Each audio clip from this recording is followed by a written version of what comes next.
Para quem não me conhece, eu me chamo Mônia e todas as terças-feiras a gente se encontra por aqui para conversar sobre saúde e bem-estar com profissionais reconhecidos nas suas áreas de atuação. O nosso convidado de hoje é o Oberon. Oi, Oberon, tudo bem? Olá, tudo jóia?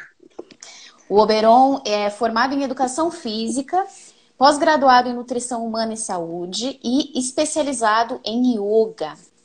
Ele também é autor dos livros Viajando na Luz, No Fluir da Felicidade e Vegan Yoga.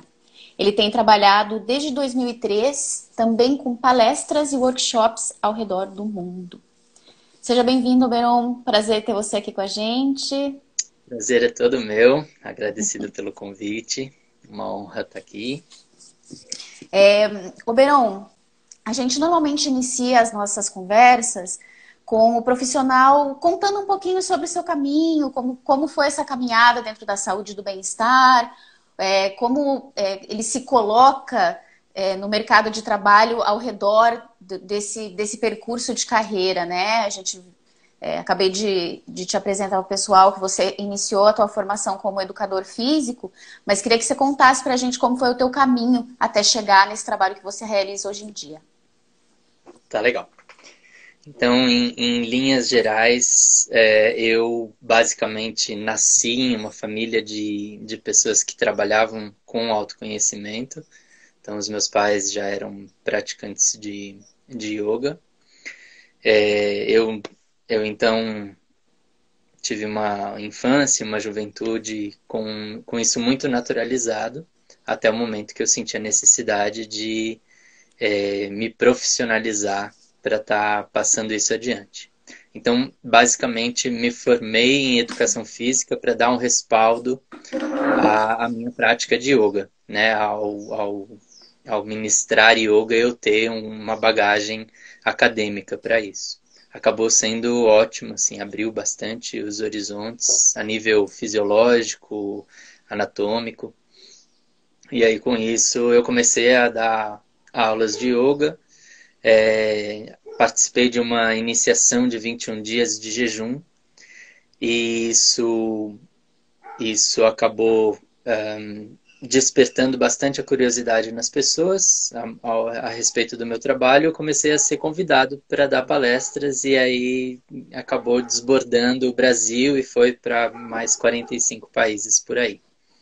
Oh, legal. Então, é aí é um pouquinho do que eu vivi. Perfeito. A nossa conversa hoje vai trazer o tema de como manter a consciência tranquila, que é um assunto extremamente em voga nos momentos desafiadores que a gente vem vivendo, né? Sim. Em função de N fatores, mas agravado agora com essa questão do confinamento, né? Do distanciamento social, que nos obriga a lidar com outros olhares acerca de nós mesmos, das pessoas que convivem com a gente nas bases diárias e também lidar com essa impossibilidade de estar em sociedade durante longos períodos, né? O que nos obriga a olhar para outros lugares também. Fala um pouquinho para a gente sobre como você enxerga isso, como você aborda isso. Somos seres sociais, né? Então acaba que a gente tem muita necessidade do olho no olho, mesmo às vezes a gente sendo condicionado a se distanciar disso por conta da tecnologia e tudo mais. Existe bastante ainda essa coisa animal na gente, né? Que levar os nossos sentidos a ter contato com, com o carinho, né? Com as pessoas e tudo mais. O tato é muito importante. E às vezes a gente não se dá conta do valor que isso tem na nossa vida. E aí vem uma pandemia e faz a gente ser obrigado, né, a se deparar com uma situação onde a gente começa a perceber a necessidade que a gente tem. Eu, no início, final de fevereiro, início de março, eu tinha a ideia de que esse isolamento social e tudo mais levaria a gente a uma condição de melhor aproveitamento no sentido de autoconhecimento. Mas, de repente, eu fui vendo que as pessoas não é todo mundo que tem essa predisposição. Então, acabei vendo muito mais ansiedade, muito mais medo, muito mais a questão de estar ainda mais recluso no próprio ego, né? Futuro, passado, futuro, passado, futuro, passado. E a mente, então, a consciência, nesse sentido de esperar esse encontro, ela ficou esperando, né? Não aconteceu esse encontro, pelo menos com a maioria das pessoas. Ela ainda está lá esperando a gente. E com muito barulho, né? E com muito incômodo. Eu acho que a gente tem que transcender isso. E é muito legal ter essa oportunidade, né, de estar falando com as pessoas e ter tantos terapeutas agora utilizando da tecnologia para estar facilitando esse processo para as pessoas. E o quão importante é ter apoio, porque mais uma vez a gente volta para aquele lugar da necessidade que a gente tem de ouvir, de ser ouvido, né, de mexer botões que a gente às vezes não percebe que a gente tem, pequenos gatilhos. Então, e tem tanta ferramenta bonita, né, para ser utilizada. Sim.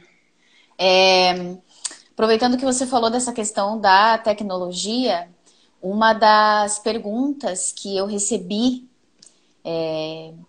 para esse tema que a gente está abordando hoje é a seguinte: como lidar com a sensação da culpa agora que a gente tem usado recursos tecnológicos para nos entreter ainda mais do que o normal? Muito bom. Bom, a culpa, eu vou dar a minha definição da culpa. Ela é um dispositivo natural de que a gente está infringindo alguma coisa que a gente acredita, né? Ela não é do mal. É igual a dor. A dor não é do mal. A dor faz com que você tire a mão do fogo, né? Ou seja, ela traz Sim. a percepção de que alguma coisa coloca você em risco. Então, a culpa, basicamente, é esse termômetro também de falar, olha, tem alguma coisa, ou você muda a sua crença, né? Tipo, vamos trazer pessoas do âmbito religioso mais ortodoxo, que tem uma série de, tipo, celibatos sendo uma coisa. Aí, a hora que envolve o sexo, vem um monte de culpa, não desfruta aquilo. Então, nesse caso, a gente sabe, a natureza sabe que não tem nada de errado o sexo, né? Sim. No caso, a crença gerou a culpa. Então, a crença está errada, não o ato em si. Então, existem essas duas situações. Ou o ato está errado, de fato, e você precisa mudar o ato, ou a sua crença em relação ao ato está errada e você precisa mudar a crença, né? E a culpa, ela é um aliado, digamos, né? Algo que está avisando a gente. Mas é claro que não é legal a gente estar sentindo por ter alguma contradição dentro, né? Então, hoje a gente tem esse instrumento da tecnologia que gera muito entretenimento, sim, faz a gente passar o dia se a gente não se der conta. Então, eu acho que vale a autodisciplina, né? E se tem essa pulguinha falando que não tá legal, então é bom começar a tirar forças de algum lugar para mudar essa realidade. Sim. Para tentar se confrontar com esse lugar de que talvez o formato esteja em desacordo com o que geraria bem-estar para você, né? De estar em contato com essa tecnologia. Aproveitando ainda o gancho da tecnologia, quais são os pontos positivos que você vê no uso da tecnologia agora? Como você falou que a gente está num momento que as pessoas estão acessando essa necessidade do ouvir, ser ouvido, do contato, por não estar tendo necessariamente o tato, a presença física. Que ferramentas você acha que são interessantes da gente usar à distância, com a tecnologia, que o nosso maior recurso nesse momento, né? Exato. Então, eu percebo que, como tudo, a gente pode utilizar de forma fantástica. Claro que se a gente está dependente ainda, sendo regido por simplesmente pela busca de prazer, a busca de entorpecer-se, acaba que a gente vai utilizar ferramentas que são muito interessantes para algo que não é benéfico, não vai trazer o tal do bem-estar que a gente busca. Nesse momento, vejo a tecnologia como algo quase essencial, né, para nossa condição de estar isolado, de não ter esse convívio tão importante. Algumas pessoas, vou entrar dentro de algumas famílias, mas algumas pessoas que não estão habituados a estar com outras pessoas, e são às vezes pessoas que até ama, mas nunca a vida impôs estar no mesmo lugar tão pequeno junto. Então, às vezes, a tecnologia dá uma atenuada nessa situação, né? Mas acho que o melhor exemplo desse instrumento que a gente tem hoje é isso que está acontecendo nesse exato momento, entre eu e você e todas as pessoas que estão testemunhando, né? Que é Sim. manter a nossa relação com o mundo e, de alguma forma, levar um pouco dos nossos sentimentos, das nossas crenças e até dos nossos saberes de uma forma ampliada, né? Que com certeza pode tocar alguma pessoa que está vivendo lá a amargura do momento e, de repente, faz todo sentido e ela sai daquela situação de aprisionamento em si mesma. Perfeito. E você como profissional, assim, como profissional do yoga, né, um instrutor de yoga e de meditação, que recursos você costuma utilizar com as pessoas que você atende, que você é professor? Como é que você costuma lidar com essa questão do à distância, da tecnologia? Agora eu tô fazendo aulas de yoga, né? E, e disponibilizando para as pessoas. Vou estar trabalhando em pouco numa plataforma que disponibiliza também aulas. Então acho que é um mundo novo para mim, confesso. Sempre gostei bastante da relação de estar ali, de ajustar, de estar junto com a pessoa e tal. Mas não descarto a importância, né, desse suporte.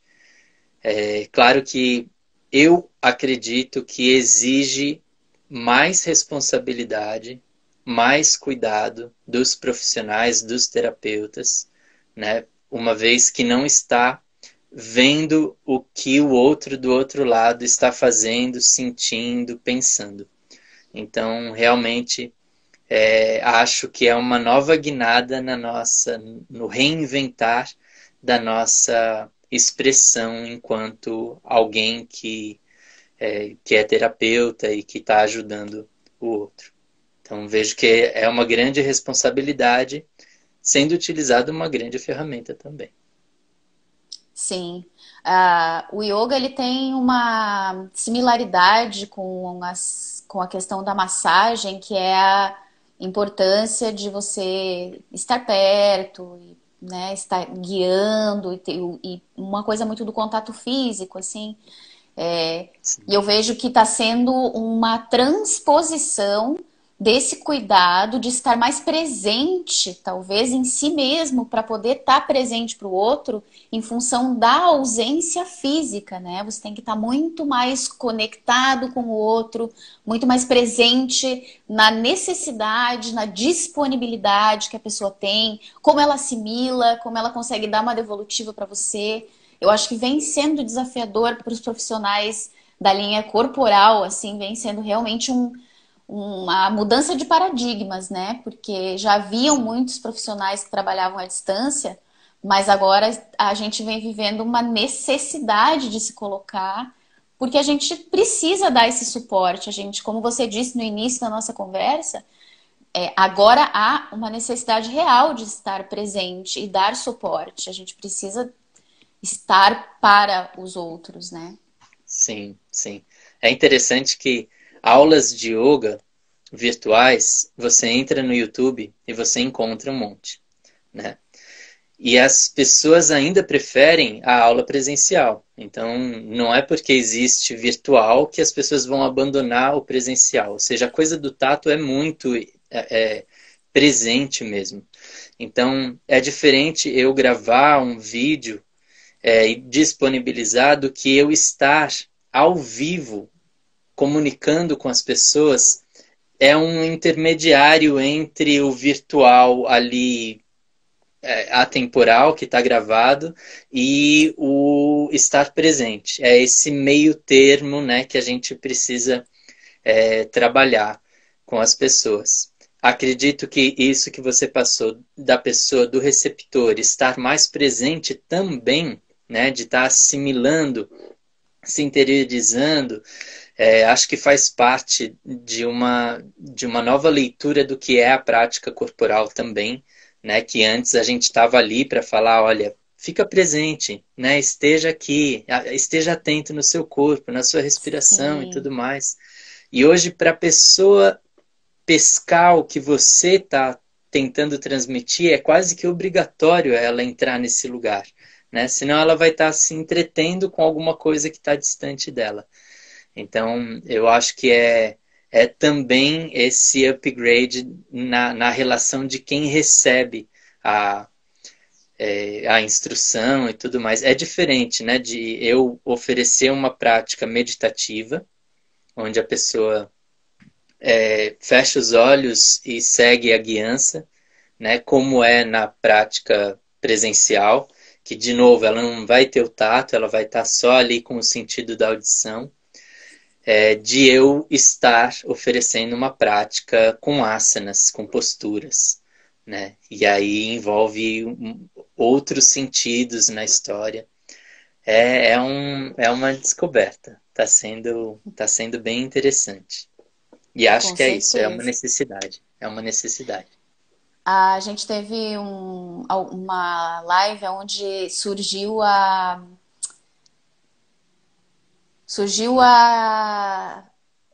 percepção na conversa de que você estar tratando uma, uma prática que até então para o receptor, né, para o teu cliente, para o teu paciente, era uma coisa exclusivamente presencial, coloca ele numa autorresponsabilidade, traz para ele o empoderamento de que ele só vai atingir o objetivo que ele mesmo está buscando se ele se empoderar daquele momento. Eu vou fazer uma aula de yoga com o Oberon agora, eu preciso estar aqui, porque eu já estou longe, eu preciso me Uhum. concentrar muito mais, porque é o meu objetivo. Eu busco essa cura. Então, se eu busco, eu preciso me empoderar do meu poder de estar aqui para me curar também. Isso foi uma coisa bem Perfeito, interessante que surgiu, assim, a gente perfeito.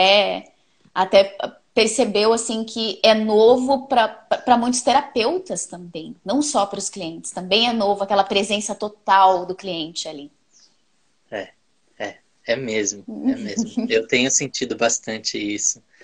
E gosto muito de assistir as pessoas interagindo desde um lugar onde antes seria as pessoas olhando nos olhos das pessoas envolvidas e presente, e hoje é um lugar onde eu estou falando com você nesse momento, mas ao mesmo tempo existe talvez uma qualidade de presença, de perceber que nós estamos sendo assistidos agora por, né, 17 pessoas e depois muito mais. Então, Sim, ainda não é só uma conexão com você para que a comunicação seja fluida, né? Existe uma necessidade da gente estar se esforçando e desenhando melhor a clareza daquilo que a gente quer transmitir, porque outras pessoas que a gente não conhece vão estar tendo contato com isso, né? Sim. Teve mais uma pergunta aqui que chegou agora, em relação a um assunto que você aborda bastante no teu trabalho também, que a gente até já conversou, que é a questão da alimentação e o nosso estado mental, né? Chegou uma pergunta aqui para mim perguntando sobre como você traz esse assunto da alimentação e a capacidade de se manter tranquilo. Muito bom. Vou começar por um ponto que é o do receptor. Geralmente, assuntos que mexem com o nosso prazer, com o prazer conquistado, eles geram bastante desconforto ao receptor, né? As pessoas ficam bastante incomodadas, como se elas estivessem sendo ameaçadas ou mesmo atacadas por determinadas informações que envolvem um prazer já conquistado.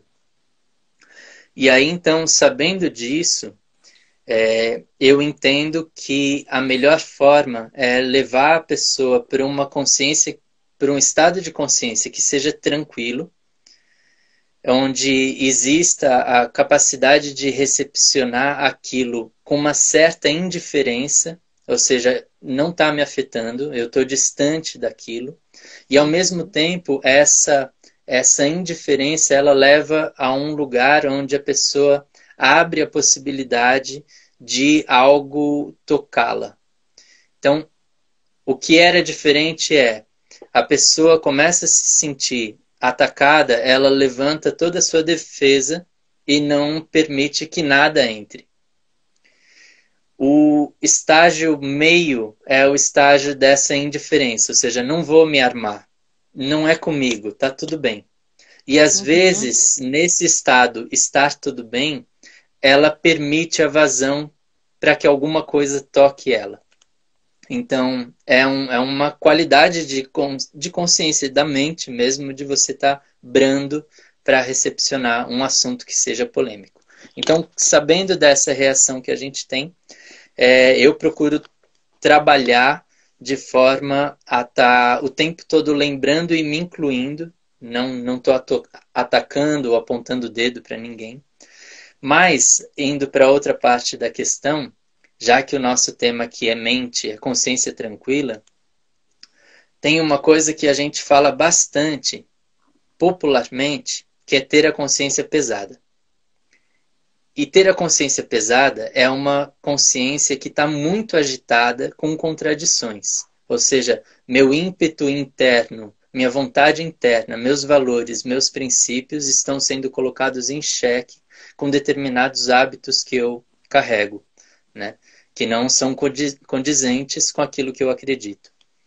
Então, nesse momento, é quando eu falo que a gente tem um dispositivo nato, que é como um super scanner, que a ciência hoje já considera um segundo cérebro, né, que é o nosso intestino, com cerca de 1 milhão, mais de 500 milhões de neurônios ali na nossa barriga. E esse segundo cérebro, ele faz a leitura da qualidade do alimento que está sendo ingerido. Ele faz a leitura da informação da memória celular do alimento que está sendo ingerido. Então, se a pessoa se alimenta de dor, sofrimento, medo, tristeza e violência, o nosso segundo cérebro, o intestino, vai conseguir captar essa informação e vai levar para o nosso cérebro encefálico através de um nervo chamado nervo vago, que faz parte do sistema nervoso entérico. Então, se eu como dor, sofrimento, medo, tristeza e violência, eu acabo pensando dor, sofrimento, medo, tristeza, violência. Então, eu tenho uma mente agitada, uma mente que tende à depressão, que tende à reatividade, que tende a essa essa condição de medo, inclusive, de culpa e essas coisas todas. Então, basicamente, os alimentos que contêm esses elementos que, falando dessa forma, são subjetivos, né? Sofrimento pode ser subjetivo, a violência, o medo, a tristeza, né? Podem ser encarados subjetivamente. Mas só são possíveis se existe uma consciência que desenvolve essa subjetividade. E no caso, todos os animais têm esse psiquismo, né? Todos eles são considerados seres sencientes. Então, quando a gente se alimenta deles ou de seus subprodutos, a gente coloca dentro do nosso segundo cérebro parte do que eles viveram, que está registrado na memória celular deles. Então, é um tema denso, mas basicamente é tão elementar, a gente faz todos os dias, que se a gente quer realmente estar em paz com nós mesmos, é muito importante não colocar violência dentro do nosso corpo. E isso não vai se refletir na nossa consciência de uma forma contraditória ou inquieta. Então já é um bom passo para a gente ter essa mente, essa consciência harmonizada e tranquila, né? Mas existem outros hábitos, né? Quando eu falo isso, é importante enfatizar que tem muita gente que deixa de comer os produtos de origem animal, mas vai para o excesso de processados, farinhas, frituras, açúcares e tal. É claro que é muito melhor do que consumir os produtos de origem animal, mas quanto mais vivo for o alimento, quanto mais vitalidade, quanto mais prana, quanto mais energia solar tiver nesse alimento, é melhor para a nossa própria consciência, para o nosso próprio estado de ser, né? Então é algo que vale a pena a gente se debruçar sobre e analisar isso na nossa vida. Sim. Eu recebi mais uma pergunta aqui, perguntando para você que dicas gerais você dá para que as pessoas consigam aquietar as suas mentes. Tá. Ponto número 1 é uma pequena dose de autodomínio. O que significa isso? Se eu tendo a gostar bastante de coisas que me excitam pela violência, é um bom hábito de eu estar cortando, pelo menos só para eu identificar o tanto que eu já sou viciado a isso. Por exemplo, telejornais, programas policiais, filmes que envolvem isso, coisas que são barulhentas, que são para mexer mesmo a nossa mente. Então, fazer esse experimento eu acho muito legal e adquirir esse autodomínio. Lá na frente, se você quiser assistir uma vez ou outra, aquilo já vai estar integrado em você, né, esse autodomínio. Mas é muito... Para o começo do estabilizar a nossa própria cura, é ter consciência da doença, né? Então, tem vários desequilíbrios que a gente carrega que a gente não reconhece na gente. Então, é muito importante a gente começar reconhecendo que esses desequilíbrios existem, né? Então, esse é um pontinho. Outro ponto que já é muito mais desafiador, mas que é fundamental, é esse assunto que eu tinha terminado de falar. A gente conseguir dominar a nossa boca é o início do início para conseguir dominar um pouco a nossa mente, né? Querer parar a mente, sendo que nem o bruto, nem o concreto, né, nem o grosseiro eu consigo parar, vai ser complicado, né? Então é interessante ter esse exercício de dominar o externo, o sensorial, para então o cognitivo ter um mínimo de controle. Outras coisas que são muito legais é se aproximar ao máximo da natureza possível. Então, se no seu apartamento tem uma janela que você consegue tomar o sol da manhã, faça isso. Água em vez de tomar refrigerante, tome a água. Sabe, as verduras do pequeno produtor, daquela feirinha orgânica que tem no bairro e tal, vá por esse caminho. Então, o máximo que você conseguir se aproximar da natureza, mais tranquila vai estar a sua mente. E, por último, só para finalizar as minhas dicas, é o exercício da meditação. Fechar os olhos, mesmo com o corpo super desperto. Fecha os olhos, alinha a sua coluna e observa a sua respiração. Faça isso o tanto que você conseguir se dominar antes da mente começar a gritar. E isso, Sim. sendo feito todos os dias, vai ter ótimos resultados. Ah, perfeito. Ótimas dicas. Dicas acessíveis a todo mundo, né? A gente só Assim, precisa partir da primeira dica que você deu, que é o autodomínio, que é a gente bater um papo honesto conosco mesmo e super importante. encarar os nossos desafios, né? Porque a vida é um desafio constante, a gente, por mais que se trabalhe, sempre tem algo a melhorar e ter esse diálogo honesto facilita bastante os processos, né? Com certeza. Eu vou te agradecer imensamente pela tua presença, Beron, foi um prazer Eu conversar com também você. agradeço. Se você quiser deixar mais alguma informação pra gente, quiser fazer teus agradecimentos finais, quiser deixar alguma dica de conteúdo, vou abrir um espaço para você falar. Fica à vontade. Tá bom, agradeço. Bom, basicamente, eu poderia estar oferecendo o lugar onde se encontram os meus livros, que tem um pouquinho dessa minha trajetória e um pouco das coisas que eu estudo. Então é o conscienciapranica.com, é o site onde eu disponibilizo esse material. E, bom, as redes sociais, o Instagram aqui, eu estou sempre oferecendo conteúdo baseado muito na experiência, no que eu vivencio diariamente.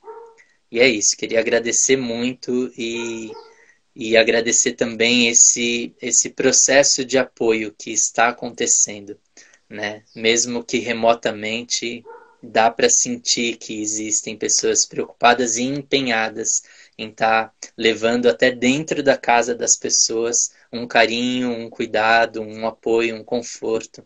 Eu acho que é essencial nesse momento a gente estar vivendo isso. Então agradeço demais e agradeço essa oportunidade também. A gente agradece muito você ter vindo dividir toda essa tua caminhada e esse processo todo, né?